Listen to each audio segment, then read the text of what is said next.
आज़ादी के 75 साल और भारत विभाजन के 75 साल। आज हम आपके लिए लाए हैं उन लोगों की कहानी जो पाकिस्तान से भागकर कैसे कैसे पता नहीं किन किन हालातों से गुज़रकर भारत आए। उनके ज़ख्म आज भी ज़िंदा हैं, आज भी हर्फ हर्फ शब्द शब्द याद हैं। TV9 डिजिटल में आपका स्वागत है। वहाँ से जब 1947 में भारत को आज़ादी मिली तो एक सबसे बड़ा ज़ख्म था विभाजन का, और कुछ लोग यहाँ से पाकिस्तान जाने लगे भारत से, कुछ लोग पाकिस्तान से भारत आने लगे। ये जो प्रोसेस थी वो नई पीढ़ी को इतनी आसानी से समझ नहीं आएगी, क्योंकि इसमें दर्द छुपा हुआ है, इसमें आंसू हैं। वो आंसू जो पानी के रूप में नहीं निकले, खून के रूप में निकले हैं। इसमें कुछ लोग जो वहां से चले थे, आधे आए या चौथाई आए, बाकी गुम हो गए, गायब हो गए। बच्चे, बूढ़े, औरत जो चले, पता नहीं किस किस तरह की यातनाओं के शिकार हुए रास्ते में, बचते बचाते जिंदा आए भारत। उन लोगों की सबसे बड़ी गवाही हम आज लेंगे TV9 डिजिटल पर। हमारे साथ स्टूडियो में हैं कृष्णानंद सागर जी, आप देख रहे हैं। कृष्णानंद सागर जी हमारे साथ स्टूडियो में हैं, और बाहर हमारे दो गेस्ट जुड़े हैं, वेद प्रकाश कुक्कल जी हैं, और हमारे साथ में हैं दीवान चंद जी, दीवान चंद तोतेजा जी। ये तीनों पाकिस्तान से भारत आए। मत पूछिए अफसाना कि कैसे आए, इतना समझिए कि जिंदा बच गए। ये अफसाना है। हम शुरू करते हैं कृष्णा जी से। कृष्णा जी, नई पीढ़ी को ये समझ में नहीं आने वाला कि जो विभाजन हुआ तो उधर के लोग इधर आए। वो दर्द, वो जख्म, क्या विभाजन बहुत आसानी से हो गया, या कष्ट जो थे उसमें वो आज भी अभी भी आपको तरोताज़ा हैं? कृष्णा जी ने तो किताबें भी लिख दी हैं इस पे। हमने सुना कृष्णा जी आपने किताबें लिखी हैं इसके ऊपर। हमको थोड़ा बताइए, कहाँ से आप पाकिस्तान में कहाँ थे, कैसे आए, और ये किताब कैसे लिखी आपने? उस दर्द पे किताब लिखी है इन्होंने जहाँ से जो लोग भाग कर आए उनके दर्दों को भी इकट्ठा किया है, विभिन्न लोगों के पास भी गए हैं आप। कृष्णा जी, कहाँ थे आप और कैसे आए? ये पुस्तक तो जो है वो ये है जी। पहली बात तो ये थोड़ा शुद्ध कर लेना चाहिए जी कि हम पाकिस्तान से नहीं आए। हाँ। हम हिंदुस्तान में ही थे, और हिंदुस्तान से ही हमें इधर आना पड़ा। उस समय तो हिंदुस्तान ही था। सैकड़ों, हजारों, लाखों वर्षों से वो हिंदुस्तान ही था। लेकिन उस समय के हमारे नेताओं की दुर्बलता के कारण हमारा वो सारा क्षेत्र बाकी हिंदुस्तान से काट दिया गया। अब जब क्षेत्र को ही काट दिया जाएगा और नेताओं के द्वारा ही हमें विदेशी बना दिया जाएगा, तो हम तो विदेशी बनने को स्वीकार करने को तैयार नहीं थे, और इसलिए हमें उधर से इधर आना पड़ा। अब ये आने का दर्द तो बहुत होता है। अपना स्थान छोड़ना कौन चाहता है? कोई नहीं चाहता। और एक इसमें और दिक्कत आई कि किसी को ये पता ही नहीं था कि वहाँ से हटना पड़ेगा, निकलना पड़ेगा, भागना पड़ेगा। अंत तक किसी को पता नहीं था। नेताओं ने बार बार यही बात कही कि आपको कहीं जाना नहीं है, आपको यहीं रहना है, और लोग वहीं रहे। लेकिन निकलना कब पड़ा? जब वहीं पर अन्य लोग जो अपने को पाकिस्तानी कहते थे, उन्होंने मार मार कर, लूट कर और हमें वहाँ से निकालने की कोशिश की। तो आत्मरक्षा के लिए, अपने को बचाने के लिए, अपनी अस्मिता को बचाने के लिए वहाँ से हम लोग निकले, स्वेच्छा से नहीं निकले। लुट गए, पिट गए, अनेकों लोग मारे गए, अनेकों महिलाओं ने अपनी अस्मिता को बचाने के लिए कुओं में कूद गईं। ये उस समय इज्जत बचाने के लिए कुएं में कूद गए, कुएं में कूद गईं। अनेकों लोगों ने अपने परिवार की अस्मिता को बचाने के लिए अपनी ही बेटियों को, अपने ही बहुओं को अपने ही हाथों से कत्ल कर दिया, ताकि इनकी अस्मिता जो है उसको किसी प्रकार से आंच ना आए। अब इस प्रकार की स्थिति में कोई ये कहे समझे कि हम वहाँ से आसानी से आ गए, स्वेच्छा से आ गए, और आ गए तो हमारे हृदय में वो दर्द है ही नहीं, ये तो प्रश्न ही नहीं खड़ा होता। उस समय आप कितने साल के थे? मैं उस समय 6 वर्ष का था, और उस समय हमारा परिवार कसूर में रहता था। कसूर जिला लाहौर की एक तहसील थी। कसूर रेलवे स्टेशन पर शाम को लगभग 4:30 बजे लाहौर से गाड़ी आई फिरोजपुर जाने के लिए। इस गाड़ी जैसे ही आई तो शहर से एकदम, जो पहले से ही वहाँ इकट्ठे होंगे स्टेशन के बाहर अनेकों मुसलमान, वो एकदम अंदर आ गए प्लेटफार्म पर, और आकर एकदम गाड़ी पर पिल पड़े। उस दिन कसूर शहर में सुबह से ही मारकाट मची हुई थी। अनेक हिंदू मोहल्लों पर हमले हो रहे थे, और इसलिए वहाँ के हिंदू भाग भाग कर सुबह से ही स्टेशन आ रहे थे। स्टेशन से कोई गाड़ी नहीं थी आगे जाने को, तो इसलिए शाम तक तो वहाँ हजारों हिंदू इकट्ठे हो चुके थे प्लेटफार्म पर। तो प्लेटफार्म पर जो हिंदू आए हुए थे कसूर शहर के, प्लस जो गाड़ी में थे, उन सब एक साथ हमला हुआ।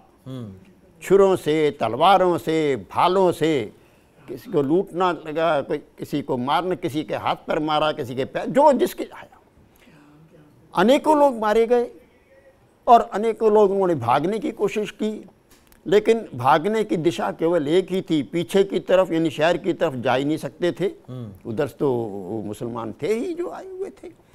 तो केवल स्टेशन के सामने की तरफ रेलवे लाइन के पार रेलवे क्वार्टर्स थे, उधर ही लोग जा सकते थे। तो लोग उधर ही भागे, जो इधर भागे वो सब मारे गए, और जो उधर भागे उनमें से ही कुछ लोग बच पाए। आप उस तरफ थे?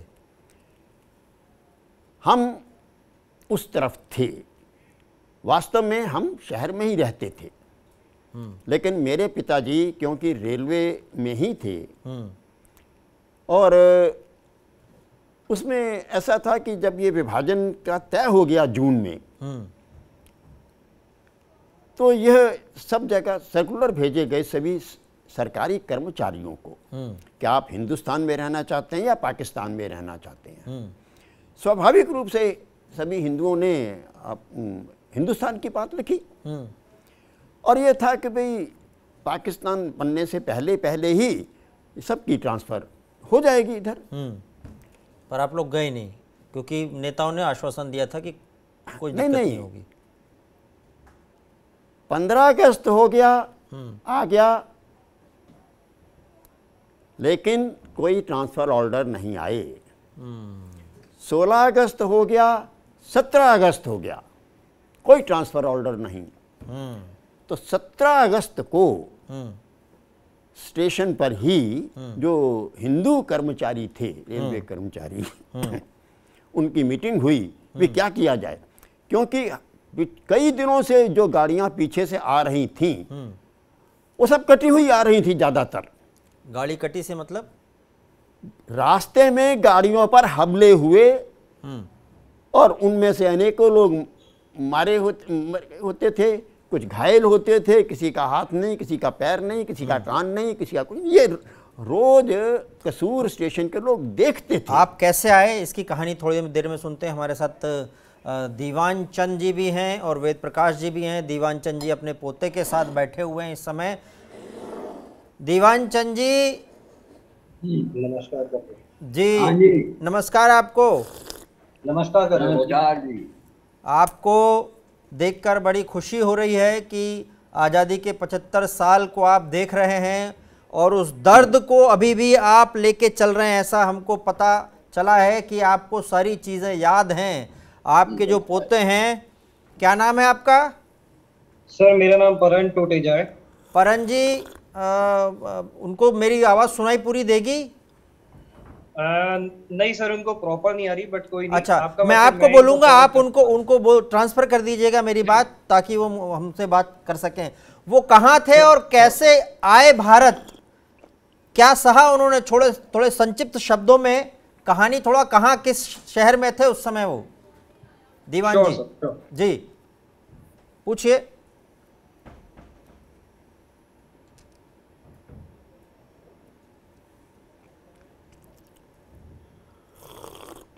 मैं नौकरी के सिलसिले में एक महीना पहले जुलाई में आ गया था दिल्ली।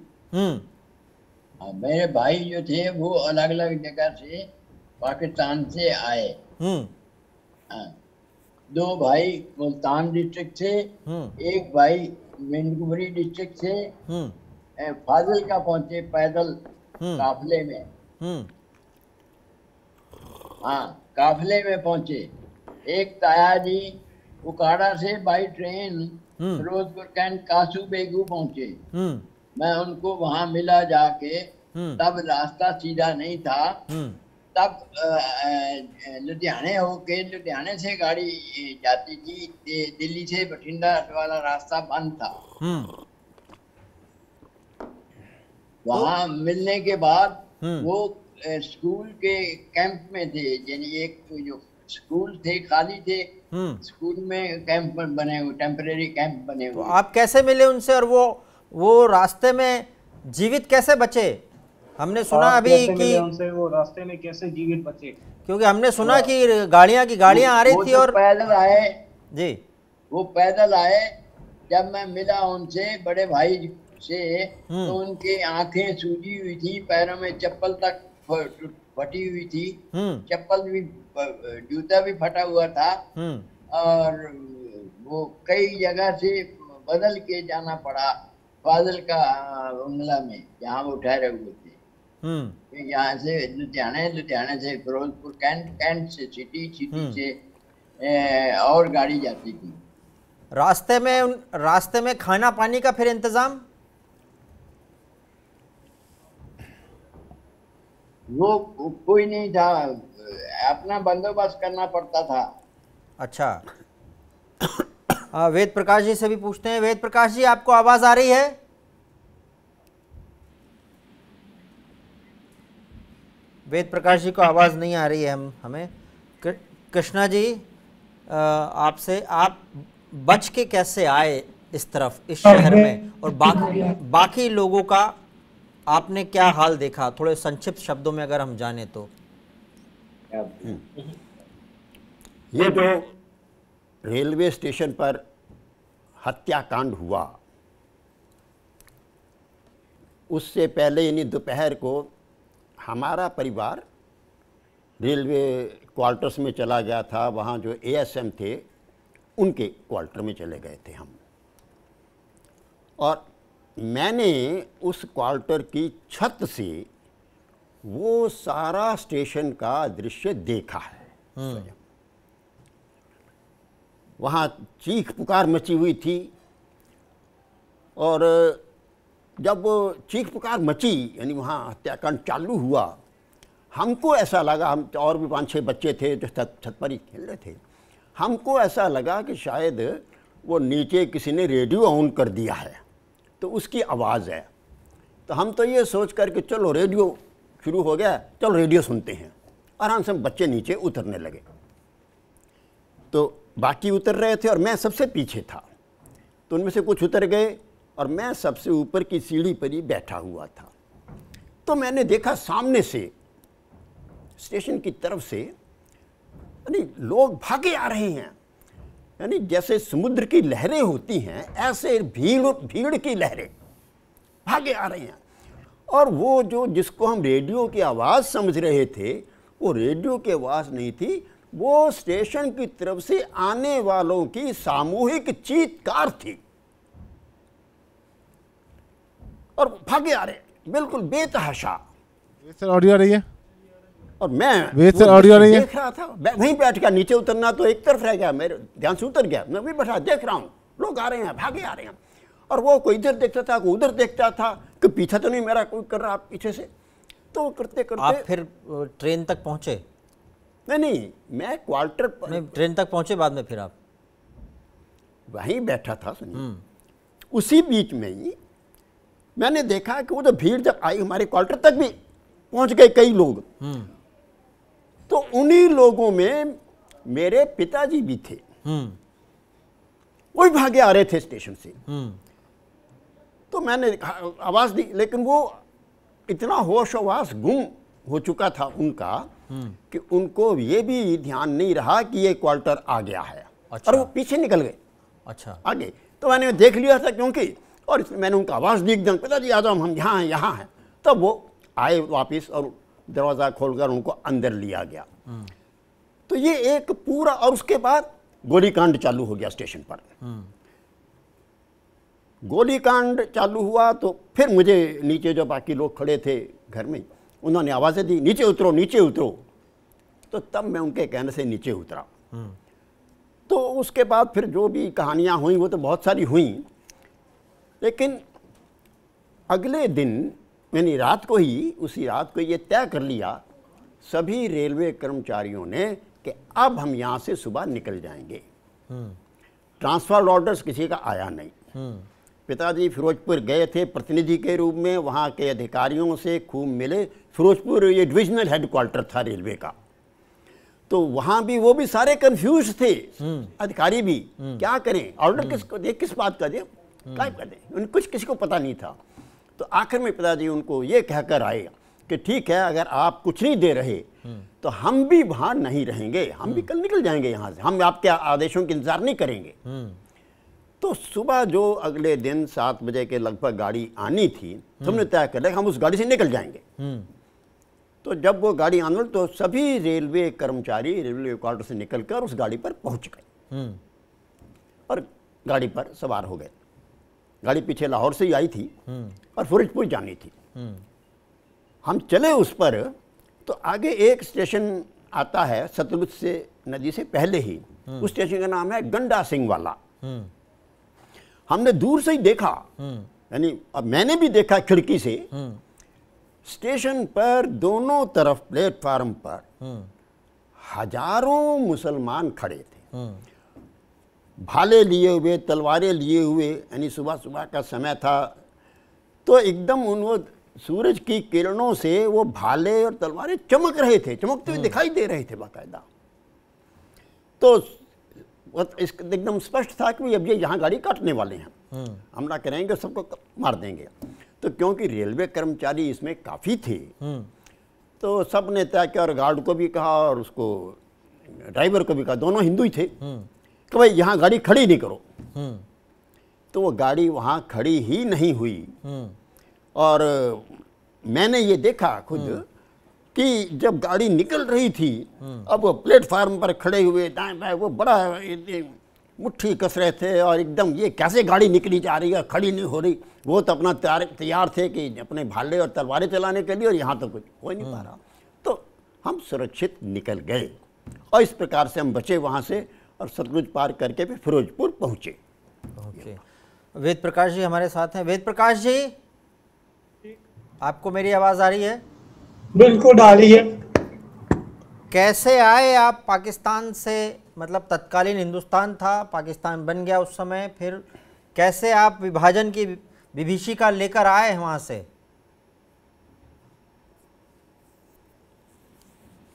छोटी सी में कहानी आपकी सुनना चाहते हैं।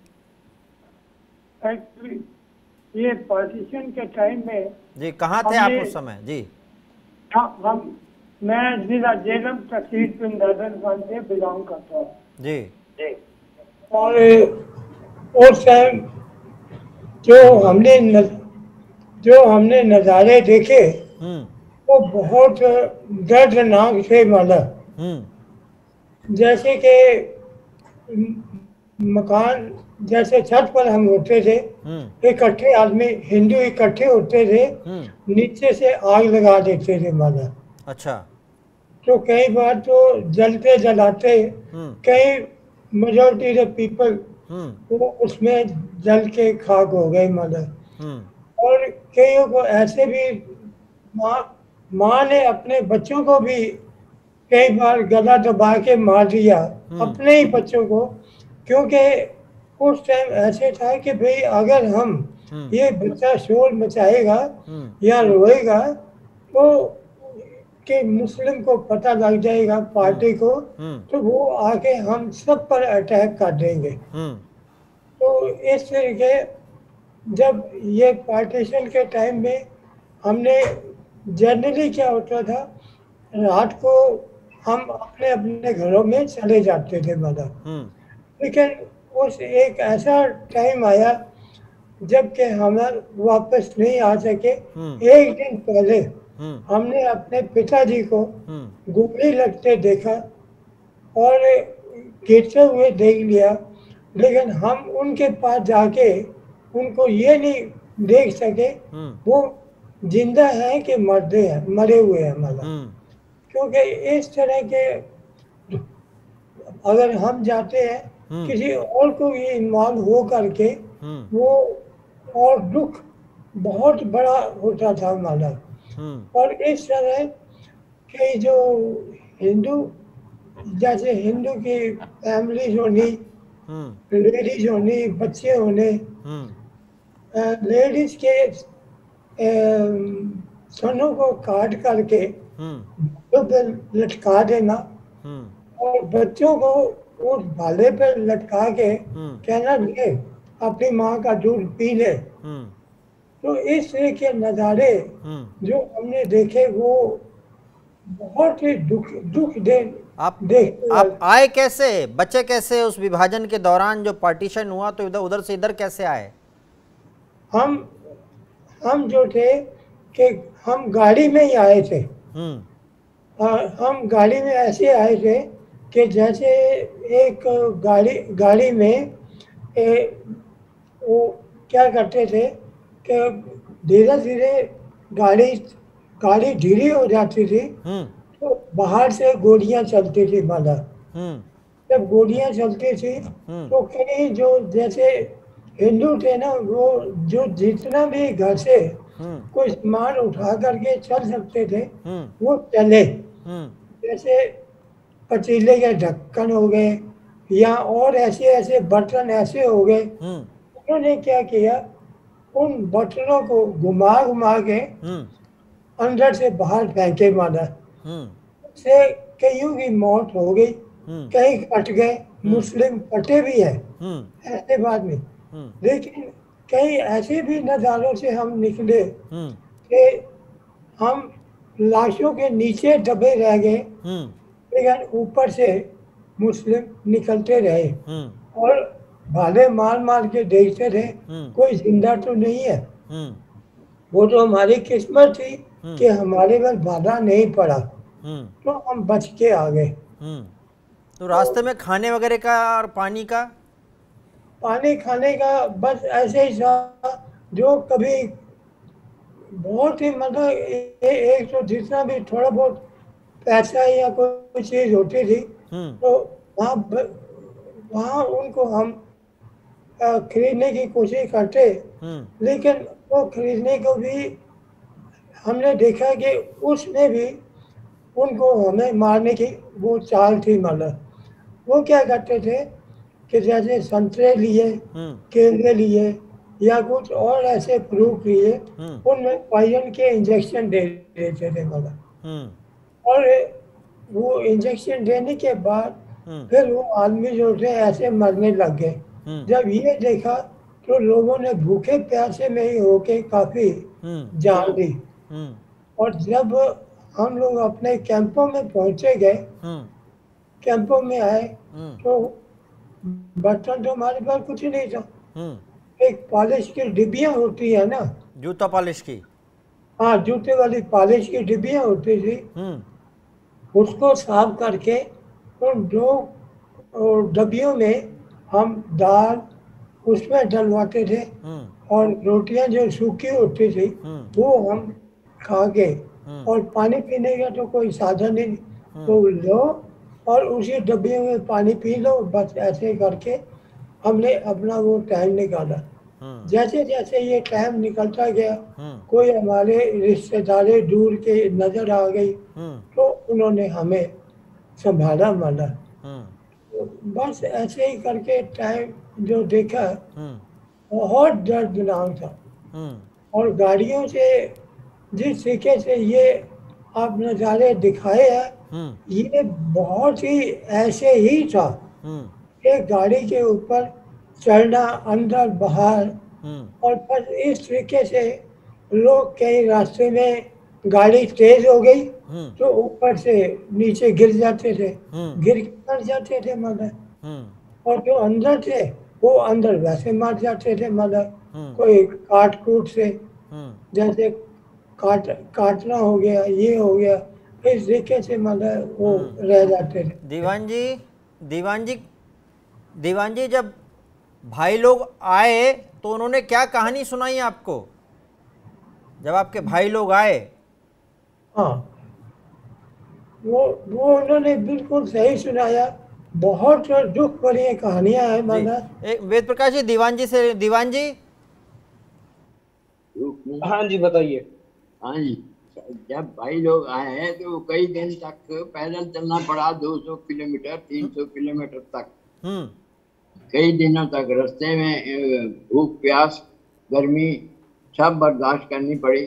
पानी कोई खाने पीने का बंदोबस्त कोई नहीं था, ऐसे भूखे प्यासे चलते रहे।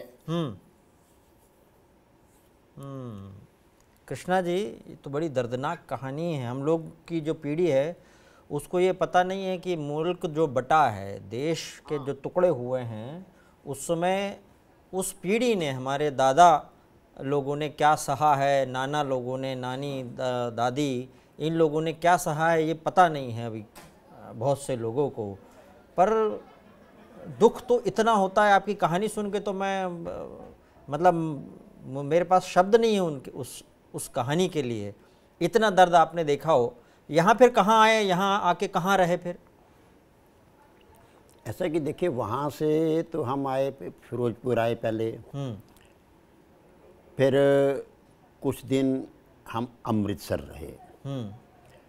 फिर पिताजी इस बीच में अपनी कोशिश में रहे कि उनकी फिर से सर्विस पोस्टिंग हो जाए कहीं। लेकिन अमृतसर में पिताजी के एक मित्र थे, वो भी गार्ड थे, तो उनका क्वार्टर था, तो उनके क्वार्टर में रहे। वो क्वार्टर अमृतसर जो स्टेशन है, प्लेटफार्म था, बिल्कुल प्लेटफार्म के साथ ही लगा हुआ था। हम लगभग 15-20 दिन उस क्वार्टर में रहे हैं। तो वहाँ रहते हुए, क्योंकि वहीं था, तो सामने गाड़ियाँ जो आती थी हर रोज, लाहौर से आ रही हैं, लाहौर को जा रही हैं, वो सब हम देखते थे। तो हर दूसरे तीसरे दिन अमृतसर स्टेशन पर भी गोलीकांड होता रहता था। गोलियों की आवाज़ें आती रहती थी। एक दिन मैं क्वार्टर के सामने ही खड़ा था, शाम का समय था, तो एकदम दंदनाहट चालू हो गई।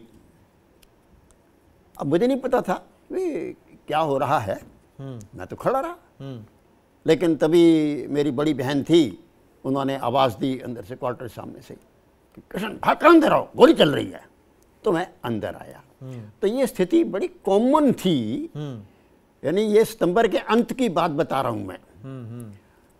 तो ये सितंबर हो, अक्टूबर हो, नवंबर तक ये प्रायः स्थितियाँ ये चलती रही हैं। सामान्य कब हुई स्थितियाँ? देखिए, स्थितियाँ जो सामान्य हुई हैं वो नवंबर के बाद से शुरू हुई। नवंबर 1947। अभी जो आपने थोड़ा उनसे प्रश्न किया था खाने के बारे में, खाने के इंतज़ाम के बारे में, इसके साथ ही और भी कई चीज़ें संबंधित हैं। देखिए, हम जब आ गए यहाँ अमृतसर आ गए, उसके बाद पिताजी की पोस्टिंग हो गई लुधियाना में, तो हम लुधियाना रहे। तो लुधियाना में भी हमें क्वार्टर मिला, तो क्वार्टर बिल्कुल लाइनों के सामने था, यानी पहले फर्स्ट रो में हमारा ही क्वार्टर था। तो इसलिए वहाँ भी सब गाड़ियाँ जो आ रही हैं जा रही हैं वो हम दिन भर देखते थे। और कोई भी हमारे यहाँ आता था तो उसकी भी कहानियाँ चालू घर में, वही हम दुख, हाँ सेम उसके दुख। साथ क्या हुआ, उसके साथ क्या हुआ, यही कहानियाँ। और हम भी अगर किसी के साथ किसी के यहाँ मिलने जाते थे शहर में, पता लगा कह रहे वो फलाना वहाँ पर है, तो चलो मिला, वही पता लगे वो क्या है, तो गए फिर उसकी कहानियाँ और हमारी। तो ये कहानियाँ कई सालों तक चलती रही हैं एक दूसरे के अंदर। और इसलिए उन दिनों क्या हुआ एक्चुअली, ये उन कहानियों के माध्यम से मेरे मस्तिष्क पर अच्छी तरह बैठ गया, क्योंकि बार बार कहानियाँ और अलग अलग लोगों की अलग अलग कहानियाँ। ये जब पुस्तक लिखने की बात आई तो उस समय क्योंकि ये सब चीज़ें भूमिका रूप में मेरे मस्तिष्क में थीं, इसलिए मैं ये काम कर पाया। तो लोगों की स्थिति क्या थी, लोग जो बता रहे हैं उसको मैं ठीक से समझ पाऊँ, वो भूमिका मेरी थी और इसलिए मैं वो कर पाया। अब कई लोगों से मैंने जो बातचीत की है और उसमें भी कई लोगों ने अपनी कहानियों में बताया था शुरू में कि देखिए, जब उधर से चले, जो ट्रेन्स में चले, गाड़ियों में, तो रास्ते में भी गाड़ियों पर अनेक जगह पर हमले होते थे। एक गाड़ी पर 3-3, 4-4 जगह हमले होते थे। तो एक जगह हमला हुआ, कुछ लोग मारे गए, चलो गाड़ी आगे चली, फिर दूसरी, ये चलता रहता था।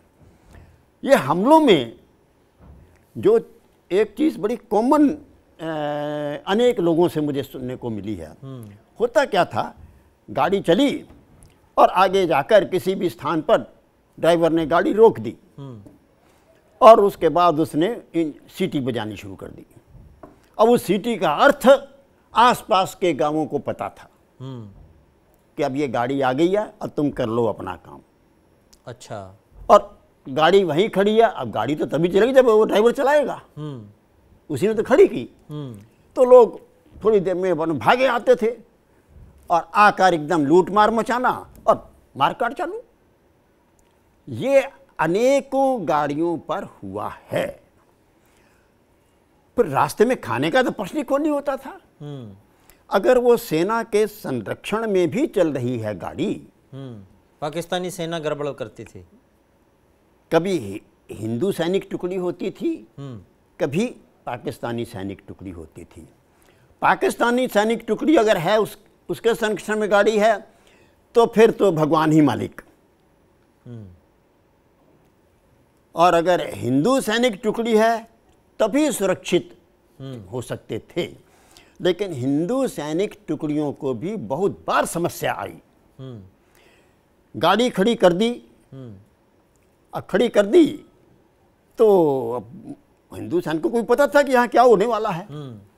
तो कई बार ऐसा भी हुआ, नहीं लाहौर स्टेशन पर भी हुआ ऐसा, यानी छोटे मोटे स्टेशनों के पास छोड़ दीजिए, एक गाड़ी आई और उस गाड़ी को बिल्कुल वो आखिरी लाइन पर खड़ा कर दिया। तो जो कमांडर था वो गया स्टेशन मास्टर के पास, यहाँ वहाँ क्यों खड़ी की है, कहनी जी ऐसा है कि यहाँ ज़रा जगह नहीं है, कि जगह नहीं है तो क्या है, तो इसको गाड़ी को और आगे 2 किलोमीटर आगे खड़ी करो, यहाँ नहीं, क्योंकि वहाँ तो सारे वहाँ हमला होने। तो ये रेलवे कर्मचारी भी उस षड्यंत्र में शामिल होते थे, जो मुस्लिम सैनिक वो भी षड्यंत्र में शामिल हो, सब मिली भगत होती थी। पूछते हैं दीवान जी, जब आगे भारत आप आए, 1 महीने पहले आ गए थे आप, भाई लोग आए, तो आपकी जीविकोपार्जन के लिए नौकरी या जॉब कैसे शुरू हुआ? थोड़े से शब्दों में बताइए, फिर स्थिति सामान्य कैसे हुई आपकी?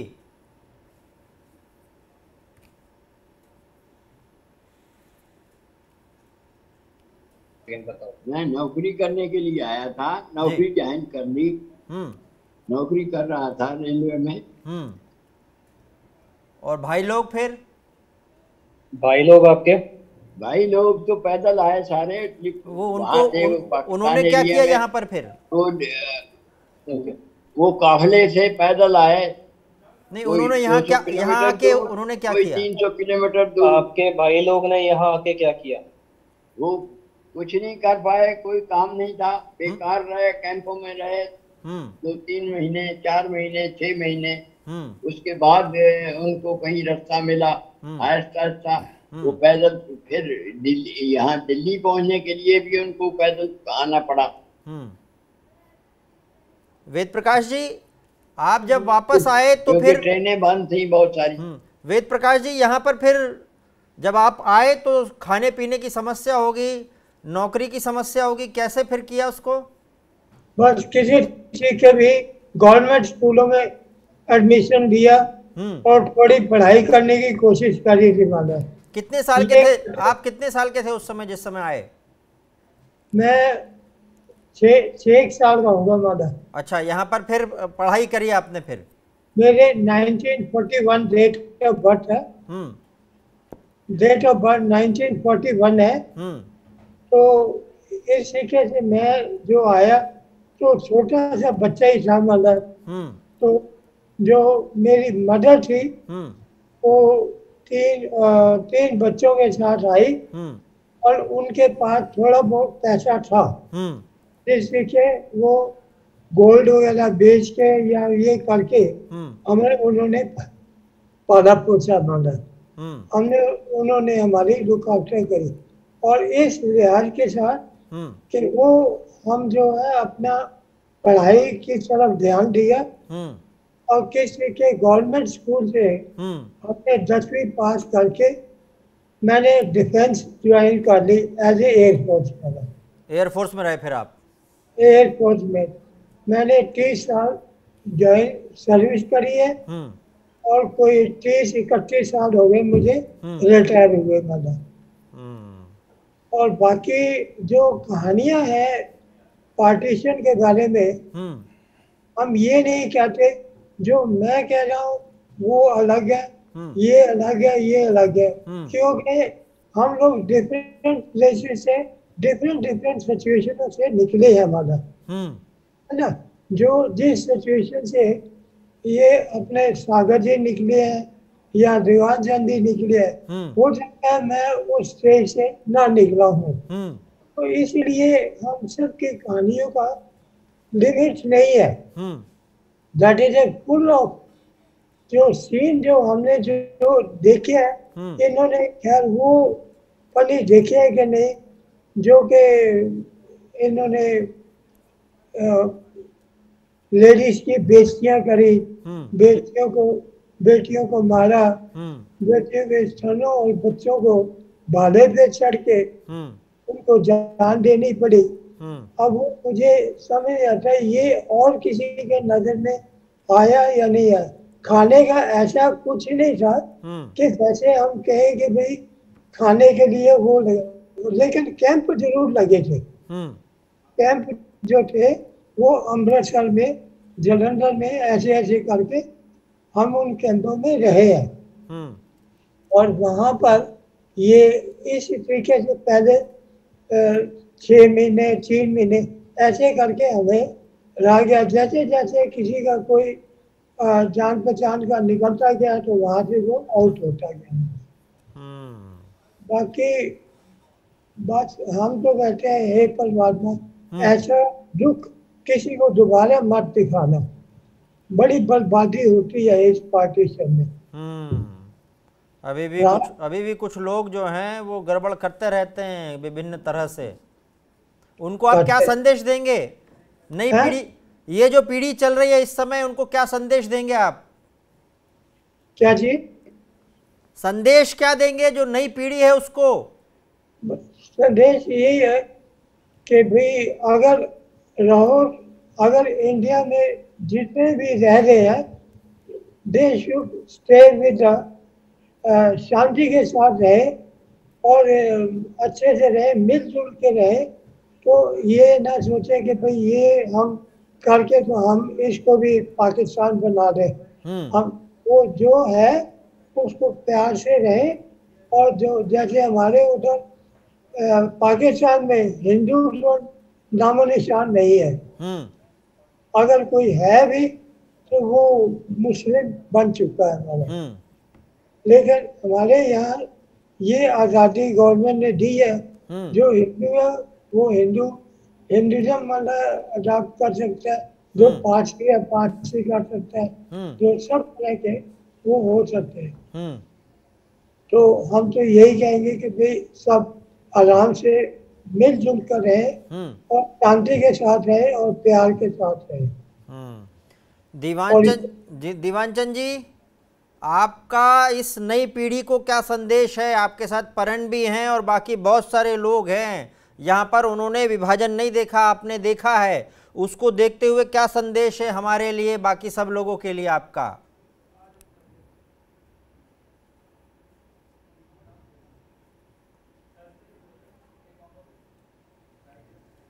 मैसेज क्या देना है जी? कि अपने आप को प्रिजर्व करें, अपनी ताकत संजोए रखें, खामखा किसी से दुश्मनी ना ले। अभी भी कुछ लोग शांति भंग करते रहते हैं, बीच बीच में उपद्रव बीच बीच में करने की कोशिश करते हैं। सबको मिलजुल के रहना चाहिए, शांति के साथ, है ना? शांति के साथ तो रहना चाहिए हमेशा, लेकिन अपने आप को पहले प्रिजर्व करें, अपनी ताकत अपने पास रखें, फजूल बेकार में जाया न करें, शांति से रहें, एक दूसरे में से मिलजुल कर रहें और देश की तरक्की के लिए कोशिश करें। देश की तरक्की के लिए कोशिश करें। कृष्णा जी, आपका क्या संदेश रहेगा? वो चीज़ जो आपने देखा है वो सुनकर हमारे तो सिरहन हो जाती है, वो चीज़, वो दर्द सुनकर अब हम वो सहे नहीं हैं, लेकिन वो जो अनुभव आपका है वो नई पीढ़ी तक जाना चाहिए। मैं इससे पहले आपको दो प्रसंग बताना चाहूँगा जो दर्शकों के लिए बहुत ही दिशा दर्शक हो सकते हैं। संक्षिप्त में बताइएगा जी। कंजरूर से एक काफिला चला, लगभग 2-1 हज़ार लोग उसमें थे और डेरा बाबा नानक जा रहे थे, रावी पार करनी थी। उससे पहले जस्सर स्टेशन के पास उनके ऊपर हमला कर दिया होगा। लगभग 200-250 लोग थे जो हमलावर थे और वो सब घोड़ों पर थे, तलवार में भारे लिए, और ये सारे निहत्थ थे। तो उन्होंने हमला कर दिया। अब लोग सारे पैदल थे, तो ये सब इधर उधर खेतों में छिपे, कुछ मारे गए, अब घायल हुए, जो भी हुए। अब ये इनकी मुख्य रूप से नियत थी लूट-पाट की, ये जो लोग थे, और इसलिए इन्होंने जो भी आया हाथ में उसको लूटा पाटा सब कुछ। विशेष रूप से जो महिलाएं थीं तो उनके सारे आभूषण छीन लिए, और किसी ने कोई आभूषण छिपा ना रखा हो अंदर, इसलिए उनके कपड़े भी फाड़ दिए और जैसे वो लूटपाट करके चले गए। अब फिर से लोग जो है इकट्ठे हुए और रोते पुरते चले पुल की तरफ। जब पुल के पास पहुँचे तो अब वो सीमा थी, तो वहाँ एक सैनिक अधिकारी खड़ा था, हिंदू सैनिक अधिकारी। उसने जब इन सब की दशा देखी तो उसने तुरंत वायरलेस किया पुल के पार अपने अधिकारियों को। तो थोड़ी देर में ही वहाँ से और लगभग 150-200 सैनिकों की, जो सिख सैनिक थे, उनकी टुकड़ी आ गई। और वो आई और उन्होंने देखा सब। तो उन्होंने अपनी पगड़ियाँ उतार कर उन पगड़ियों के 2-2, 3-3 टुकड़े किए और वो टुकड़े उन महिलाओं को दिए कि पहले अपने तन को तो ढक लें। और वो लेकर ही उन्होंने बेचारियों ने अपने तन को ढका। फिर वो उन सबको लेकर उन्होंने पुल पार कराया, आगे गया। ये एक प्रसंग। एक अन्य प्रसंग, और वो प्रसंग है 10 या 11 जनवरी 1948 का। ये आखिरी गाड़ी चली थी सीमा प्रांत के एक स्थान से। वो गाड़ी एक हिंदू टुकड़ी की सुरक्षा में थी, शायद असम रेजिमेंट के थे, लेकिन उसका जो मेजर था, कमांडर, वो एक सिख था। उस गाड़ी पर रास्ते में कई बार हमले हुए। तो जो आर्मी के लोग थे वो सुरक्षा में गोलियां चलाते थे। आखिर में एक स्थान ऐसा आया कि जब उनके सारे गोला बारूद खत्म हो गया। हर जगह पर कुछ सैनिक भी मारे गए, क्योंकि हमले जो थे वो केवल तलवारों भालों से नहीं थे, वो भी गोलियों से होते थे। तो बहुत सारे सैनिक मारे गए, थोड़े सैनिक ही बचे थे, और आखिर में आकर उनके वो भी गोलियां भी समाप्त हो गईं। एक गोली रह गई उस मेजर के पास, और वो उसने अपने आप को मार ली कि मैं अपने लोगों की सुरक्षा नहीं कर सका, और वो उसने अपने को समाप्त कर लिया। उस गाड़ी से जो लोग बचकर पहुंचे, घायल जो तो हो चुके थे, ये उन लोगों ने आकर बताया। ये एक स्थिति थी। तो ये हम जब विभाजन की बात करते हैं, सामान्य बातें नहीं हैं, अनेकों बातें हुई हैं और बड़ी विभत्स और विभिन्न प्रकार की घटनाएं इसके अंदर हैं। अब संदेश इसमें जो है वो ये है कि उस कालखंड का इतिहास सबको पढ़ना चाहिए, ताकि दोहराया ना जाए। हिंदुओं को भी पढ़ना चाहिए, मुसलमानों को भी पढ़ना चाहिए, सबको पढ़ना चाहिए, ताकि जो, क्योंकि बार बार बात तो आखिर मुसलमानों की आती है। पाकिस्तान क्यों बना? मुसलमानों के कारण। मुस्लिम आक्रमण किन्होंने किए? जगह जगह पर मुसलमानों ने किए। तो उनको भी पता लगना चाहिए कि उनके पूर्वजों ने उस समय क्या अपराध किए थे। तो जब अपराधों का पता लगेगा तभी तो उनमें अपराध बोध जागृत होगा। जब अपराध बोध जागृत होगा तब उनको लगेगा कि ये नहीं करना जो आज हो रहा है ना, बहुत कुछ घटनाएं। तो क्योंकि उनमें अपराध बोध नहीं है, उनको उस समय की वास्तविकता पता ही नहीं है, जो उस समय क्या हुआ ये उनको पता लगे। इसी में एक चीज़ मैं और जोड़ना चाहूँगा। सामाजिक तालमेल कैसे बैठेगा? पर दोनों में बैठना चाहिए, जरूरी है जो कि। हाँ, मैं इसमें एक चीज़ और जोड़ना चाहूँगा कि ये जो कहते हैं ना, कई बार कहते हैं कि दोनों तरफ ऐसा हो रहा था, ये भी तथ्यों के विपरीत है। ये ठीक है, इधर भी हुआ, लेकिन इधर हुआ रिटेलिएशन, उधर हुआ दिसंबर 46 से लेकर दिसंबर 46 से लेकर और लगभग जनवरी, फरवरी या मार्च 48 तक। हम बात को चलो छोड़ भी दे, लेकिन 15 अगस्त को अगर मध्य हम रेखा मान लें, मध्य 15 अगस्त 1947, तो 15 अगस्त 1947 तक वन साइडेड था, मुसलमानों द्वारा हिंदुओं पर आक्रमण, और इधर रिटेलिएशन 15 अगस्त के बाद हुआ है। और इसलिए यहाँ जो मुसलमान मारे गए हैं वो आमतौर पर 15 अगस्त के बाद मारे गए हैं। तो जब आज की मुस्लिम युवा पीढ़ी को भी ये पता लगेगा इस सत्य का पता लगना इसलिए भी जरूरी है कि भाईचारा, जिसकी हम वास्तविक भाईचारे की बात करते हैं, वो होना चाहिए। वो होना चाहिए। वो होना चाहिए, लेकिन भाईचारा तभी हो पाएगा जब सत्य के यानी मेरे पूर्वजों ने क्या गलती की। जो इतिहास है वो इतिहास है, इतिहास एज है। इट इज है, उसमें हम कोई फेरबदल नहीं कर सकते। नहीं कर सकते, बिल्कुल ठीक है जी। तो हमने ये कहानी सुनी उनकी ज़ुबानी जिन्होंने विभाजन सहा है, जो पाकिस्तान से, तत्कालीन हिंदुस्तान से मतलब भागकर इस तरफ आए, उन पे लाद दिया गया जब किसी भी तरह से ज़िंदा रहना ही एक उपाय बचा था, तो जैसे तैसे भागकर आए और फिर यहाँ पर जीवन शुरू किया। हम सबको ये कहानी इसलिए याद रखनी चाहिए कि ये इतिहास दोबारा दोहराना नहीं है, इसलिए मिलजुल के रहना बहुत ज़रूरी है। इतिहास को हम नहीं बदल सकते, हम अपनी मानसिकता बदल सकते हैं, पर मानसिकता वो वाली जिससे शांति आए, इसकी कोशिश होनी चाहिए।